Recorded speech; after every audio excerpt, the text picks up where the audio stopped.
I gotta say, when I was watching them tear down parts of the White House, watching them tear down the East Wing of the White House, I don't know, it does something to me as a lover of American history and as a lover of just America itself. Watching the White House get destroyed like this, it I don't know. But I had to let it go. I had to let it go because, again, being a historian and a person that loves history, I know a couple of things. I know that one, in the War of 1812, in around 1811, the White House was burned down by the British.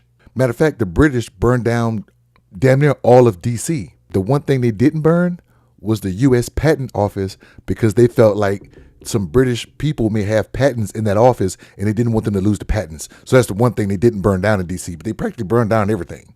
And then again, in the 1940s or 50s, the White House went through a big expansion as far as being demolished, and they added rooms and whatever, and they added upgraded technology to the White House. And the White House itself was pretty much gutted out. But they kept the outside facade because, of course, history or whatever, they wanted the outside facade to remain the same. But they pretty much redid the entire inside. And now we have Trump. He wants to build a 90,000 square foot ballroom that's going to dwarf the White House itself, which is amazing in itself to me. And one of the main problems I have is not only the cost, but how he says it's going to be paid. Here's where it gets fun. Expected to cost $250 million, the ballroom will be larger than the White House residence itself and able to hold nearly 1,000 people. It's going to cost $250 million. And at first it was $200 million. Now, you know how the government does.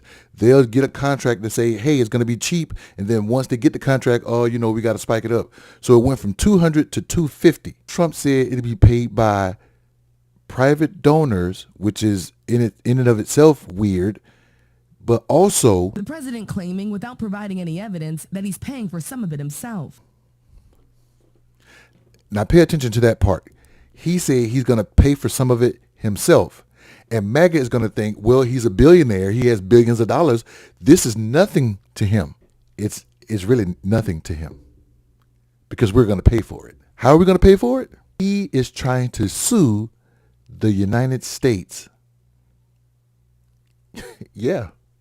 We come on the air with breaking news of a potential $230 million shakedown of the American taxpayer by one Donald J. Trump. He submitted 2 complaints where he wants to sue the Department of Justice for investigating him for legit investigations. But when it comes to MAGA, all that was contrived. All that was the deep state. When he submitted the lawsuit, he was supposed to go through the process. But he submitted the paperwork saying, hey, this is a precursor to my lawsuit. But now what he's saying is, hey, just settle the lawsuits. But the Department of Justice is owned by him and Pam Bondi, who's the Attorney General. So his own Attorney General can just sign off on $230 million. And he even knows this. He said it himself. I have a lawsuit that was doing very well. And when I became president, I said, I'm sort of suing myself. I don't know. How do you settle the lawsuit?